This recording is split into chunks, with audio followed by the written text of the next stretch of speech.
할렐루야. 오늘도 하나님의 은혜와 평강이 여러분과 함께 하기를 축복합니다.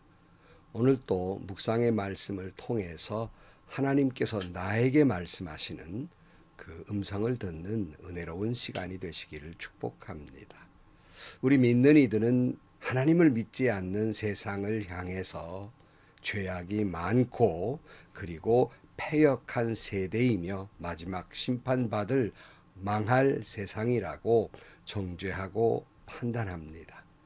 그런데 여러분, 이런 소리를 우리 한국교회가 오늘 똑같은 말을 듣는다면 얼마나 부끄럽고 수치스러운 일이겠습니까?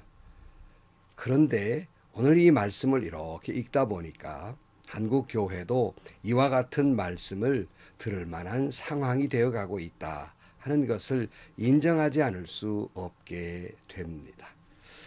이런 말을 하면 아마 제게 도끼눈을 뜨고 저를 비난할 분들이 많이 계시고 또 비난을 받을 충분한 그런 부족한 목사라고 고백을 합니다.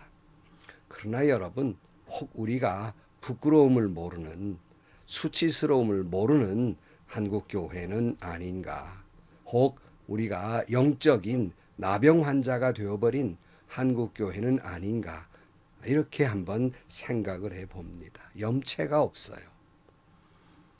오늘 또 이 스바냐 말씀을 통해서 하나님께서 우리에게 주시는 말씀을 듣고자 합니다. 참 말하는 저도 그렇고 듣는 여러분도 그렇고 참 어렵고 힘들고 거북하고 또는 그것이 상처가 될 수밖에 없는 말씀입니다. 그럼에도 불구하고 우리는 하나님의 말씀, 책망과 교훈과 권면의 말씀을 마음 깊이 새기는 지혜로운 사람이 되어야 하겠습니다. 오늘 아침 하나님께서 우리에게 허락해 주신 말씀은 스바냐 3장 1절에서 8절 말씀입니다. 망하고야 말 도성하, 반역하는 도성, 더러운 도성, 억압이나 일삼는 도성아, 주님께 순종하지도 않고 주님의 충고도 듣지 않고 주님을 의지하지도 않고 하나님께 가까이 가지도 않는구나. 그 안에 있는 대신들은 으르렁거리는 사자들이다. 재판관들은 이튿날 아침까지 남기지 않고 먹어치우는 저녁 이리때이다. 예언자들은 거만하며 믿을 수 없는 자들이고 제사장들은 성소나 더럽히며 율법을 범하는 자들이다. 그러나 그 안에 계신 주님께서는 공평하시어 부당한 일을 하지 않으신다. 아침마다 바른 판결을 내려주신다. 아침마다 어김없이 공의를 나타내신다. 그래도 악한 자는 부끄러운 줄을 모르는구나. 내가 문나라를 칼로 베었다. 성 모퉁이의 망대들을 부수고 길거리를 지나다니는 자를 없애어 거리를 텅 비게 하였다. 성읍들을 황폐하게 하여서 사람도 없게 하고 거기에 살 자도 없게 하였다. 내가 너에게 일렀다. 너만은 나를 두려워하고 내가 가르치는 대로 하라고 하였다. 그러면 내가 벌하기로 작정하였다가도 내가 살 곳을 없애지는 않겠다고 하였는데도 너는 새벽같이 일어나서 못된 일만 골라가면서 하였다. 그러므로 나를 기다려라. 나 주의 말이다. 내가 증인으로 나설 날까지 기다려라. 내가 민족들을 불러 모으고 나라들을 모아서 불같이 타오르는 나의 이 분노를 그들에게 쏟아놓기로 결정하였다. 온 땅에 내 질투의 불이 다 없어질 것이다. 아멘. 우리가 어제는 이스라엘을 괴롭히는 동서남북의 나라들, 민족들을 하나님께서 그들을 심판하신다 이렇게 말씀하십니다. 이 나라들은 하나님께서 때로는 이스라엘이 하나님 앞에 범죄했을 때 이들을 하나님의 회초리로 삼으셔서 그들을 심판하셨지만 그럼에도 불구하고 그들이 이스라엘에게 악하게 했던 행동은 그 벌을 모면할 수 없는 것입니다. 지난번에 말씀드린 대로 아이가 잘못했을 때에 회초리를 들고 아이의 종아리를 때리는 어머니는 그 아이를 껴안고 후에 그 회초리로 맞은 상처를 어루만져 주시면서 그 회초리로 사용했던 걸 꺾어서 내동댕이 치지요. 이처럼 주변 국가를 하나님이 심판하신다는 말씀입니다. 그럼에도 불구하고 이스라엘에게 잘못이 없다는 말이 아니에요. 여전히 그들은 잘못한 일들이 많지요. 그래서 하나님은 시선을 다시 이스라엘에게로 돌리셔서 하나님이 그처럼 사랑하셨음에도 불구하고 여전히 타락한 이스라엘을 향한 그 추악함을 오늘 본문에서 말씀하고 있는 겁니다.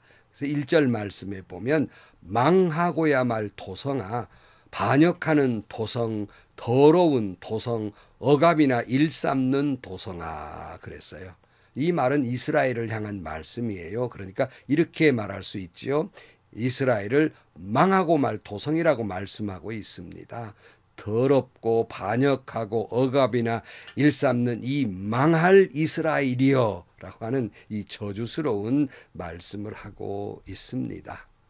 그런데 여러분, 참 마음 아프고 거북하고 미안한 말이지만 바로 이 이스라엘이 들어가야 할 자리에 오늘 한국교회를 넣어보면 반역하는 한국교회, 더러운 한국교회, 억압이나 일삼는 망하고야 말 한국교회여, 자신의 부끄러움을 수치스러움을 모르는 이 염치 없는 한국교회여 라고 이렇게 말할 수 있겠습니다. 이 말씀을 하면서 또 앞의 말씀도 좀 지나친 표현이다라는 생각이 듭니다.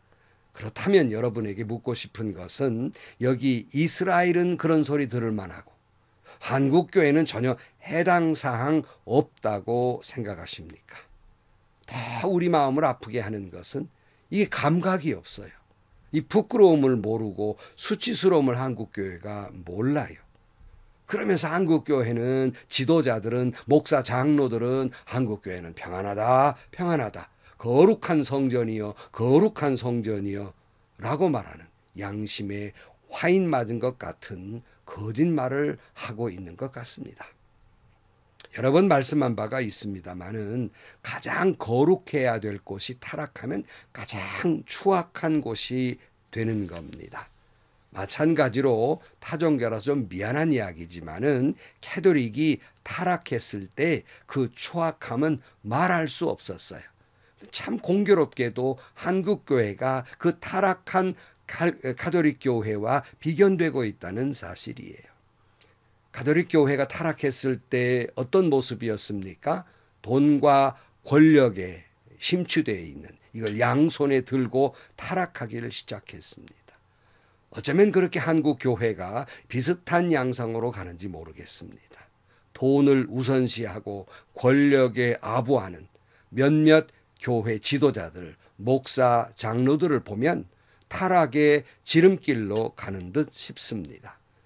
2절 말씀에 보면 주님께 순종하지도 않고 주님의 충고도 듣지 않고 주님을 의지하지도 않고 하나님께 가까이 가지도 않는구나 이렇게 말씀해요. 이들의 타락은 오늘 주님의 말씀이 홍수처럼 쏟아지는데 순종은 없는 거예요.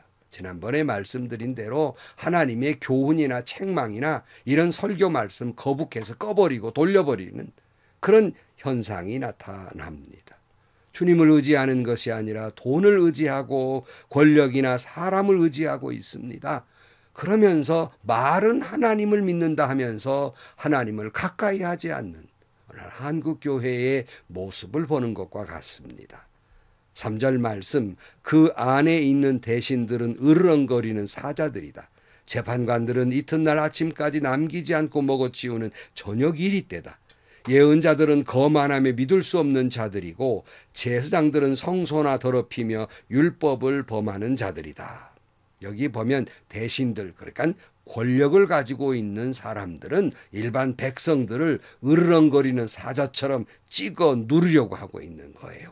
또 재판관들은 먹이를 아침까지 남겨두지 아니하고 싹 먹어치우는 이리떼처럼 낮은 자리에 있는 사람들, 가난한 사람들을 개돼지 취급하면서 그들의 것까지 마저 먹어치우는, 그래서 오늘날 한국교회가 잘 나가고 있는 듯 싶습니다만은 빈부격차는 갈수록 벌어져 가고 있는 것입니다. 게다가 이런 상황 속에서 하나님의 공의와 정의를 외쳐야 할 예언자들, 제사장들, 교계 지도자들, 목사, 장로들은 교만해져서, 거만해져서 권력을 잡은 사람과 한 상에 먹기를 탐하고 있는 듯 싶습니다. 제사장들은 교회를 더럽히고 하나님의 말씀에 순종하지 않는 모습과 같습니다. 대형교회 목사들은 자기 교회를 자기의 개인 기업으로 생각하고 온갖 이유를 들이대면서 총의 원칙을 왜곡하고 고쳐서라도 자식에게 물려주고 싶어 하고 있습니다. 또 이 모습을 보는 총회 지도자들, 목사, 장로들은 박수를 치면서 정당화시켜주고 있습니다. 왜요? 그 대형교회 목사님들의 그 돈과 권력에 취해서 있기 때문입니다. 물론 피를 토하듯 여기에 대해서 부당함을 외치고 하나님의 공의와 정의를 외치는, 하나님의 뜻을 외치는 귀한 목사님, 장로님들이 계세요. 그러나 그들이 외치는 하나님의 공의와 정의의 소리는 세상의 돈과 권력의 소리에 무너져 가고 있으며 전혀 그들에게 들리지 않고 오히려 비웃음거리가 되어가고 있는 현실입니다. 수치스러움을 몰라요. 부끄러움을 몰라요. 염치가 없어요. 5절 말씀, 그러나 그 안에 계신 주님께서는 공평하시어 부당한 일을 하지 않으신다. 아침마다 바른 판결을 내려주신다. 아침마다 어김없이 공의를 나타내신다. 그래도 악한 자는 부끄러운 줄을 모르는구나. 우리가 믿는 하나님은 공평의 하나님이셔서 부당한 일을 하지 않고 늘 올바른 판단을 내리시고 어김없이 공의를 나타내시는데, 그 앞에 그 하나님을 믿노라 하는 사람들이 하나님 없는 것처럼 행동한단 말이에요. 부끄러운 줄 모르고 죄를 짓고 있어요. 염치가 없어요. 수치스러움을 몰라요. 죄책감이 없어요. 6절 말씀, 내가 문 나라를 칼로 베었다. 성 모퉁이의 망대를 부수고 길거리를 지나다니는 자를 없애어 거리를 텅 비게 하였다. 성읍들을 황폐하게 하여서 사람도 없게 하고 거기에 살 자도 없게 하였다. 하나님의 정의와 공의는 이런 나라들을 심판하십니다. 그처럼 아주 하나님의 분노의 심판이 불을 타듯이 끌어올라서 심판하시고 말씀하시는데도 불구하고 그래도 하나님은 이스라엘을 여전히 사랑하셔서 그들을 부르시면서 돌아오라고 말씀하고 계시는 거예요. 하나님의 뜻은 심판이 아니라 용서이고 사랑이거든요. 회복이거든요.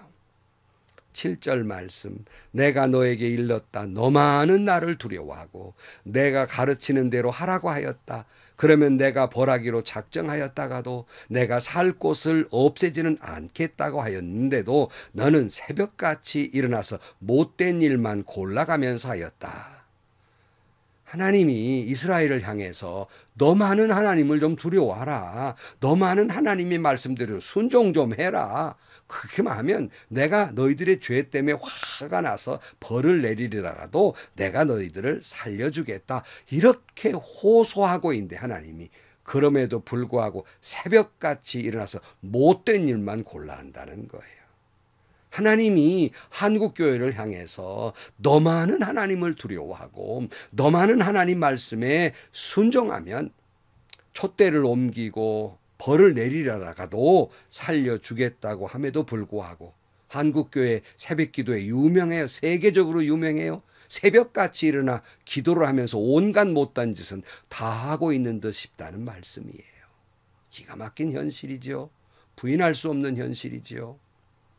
8절 말씀, 그러므로 나를 기다려라. 나 주의 말이다. 내가 증언인으로 나설 날까지 기다려라. 내가 민족들을 불러 모으고 나라들을 모아서 불같이 타오르는 나의 이 분노를 그들에게 쏟아놓기로 결정하였다. 온 땅이 내 질투의 불에 다 없어질 것이다.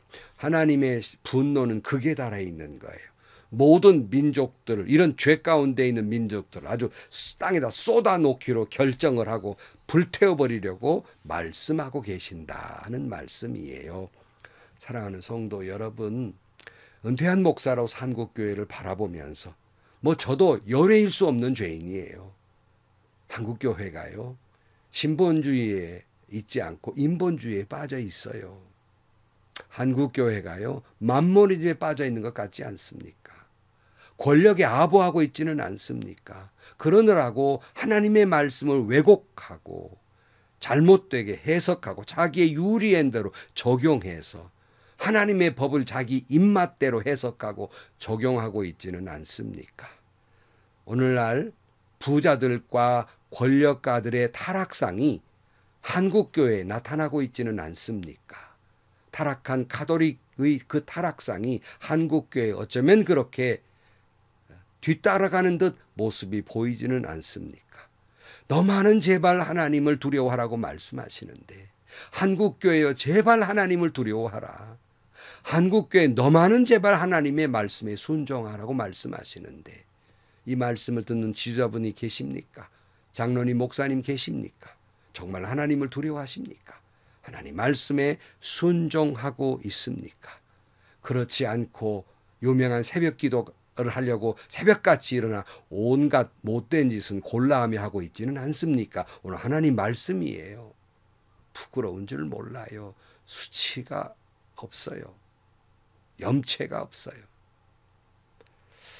여러분, 참 말씀하는 저도 그렇고 듣는 여러분도 그렇고 참 몹시 듣기 괴롭고 거룩한 말씀인 것이 사실이며, 또 이렇게 말씀하는 것이 참 지나치다라는 생각이 들기도 합니다. 그러나 여러분, 이 말씀을 하는 건 누구를 비난하고 정죄하고 나는 거룩하다 이렇게 주장하려는 것이 아니라, 하나님의 심판은 죽이려는 것이 목적이 아니라 책망의 말씀을 듣고 회개하라는 게 그 목적이라는 말씀이에요. 우리는 다시 한번 한국교회는 겸손히 주님의 말씀에 순종하고 이 책망의 말씀을 마음에 새겨두고 하나님을 두려워하는 마음으로 오직 주님을 의지하고 다시 한번 하나님께로 가까이 가는, 주님께로 돌아오는 놀라운 회개의 역사가 일어나기를 주의 이름으로 축복합니다. 기도하시겠습니다.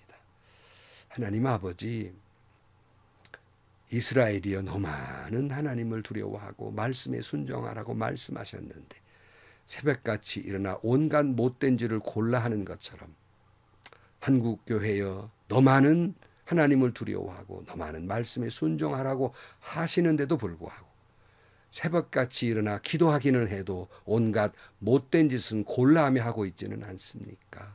주님, 우리 자신을 다시 한번 돌아보게 하시고 한국교회 목사, 장로님들이 한번 이 말씀을 자기 마음에 새기게 하시고 한국교회 모든 리더들이 이 말씀에 다시 한번 자신을 살펴보게 하여 주옵소서. 다시 한번 주님의 말씀에 순종하고 주님께로 돌아와 주님을 의지하고 주님을 찾고 또 찾는 놀라운 역사가 일어나게 하여 주옵소서. 예수님의 이름으로 기도하옵나이다. 아멘. 성도 여러분, 이 말씀을 하고 있는 저도 부끄럽고 염치 없는 목사입니다. 그러나 한국교회의 이런 모습은 지금 부풀대로 부풀어오른 풍선처럼 언제 어떻게 터질지 모르는 상황 가운데 있는 위기입니다. 그래도 나름대로 큰 교회 하고 있다고, 그래서 교계의 지도자라고 하는 분들은 무슨 소리입니까? 한국교회 잘 나오고 있습니다. 거룩합니다. 거룩한 성전입니다. 거룩한 총회이고 거룩한 노예이고 무슨 말씀을 하고 있습니까? 하실 수 있습니다. 그러나 경고의 말씀도 들으십시오. 책망의 말씀도 들으십시오. 하나님을 두려워할 줄 알아야 됩니다. 말씀에 순종해야 됩니다. 주님께로 돌아와야 합니다. 한국교회에 그런 은혜와 그런 축복이 있기를 축원합니다. 행복하시고요. 좋은 일이 가득한 하루가 되시기를 주님의 이름으로 간절히 축원합니다.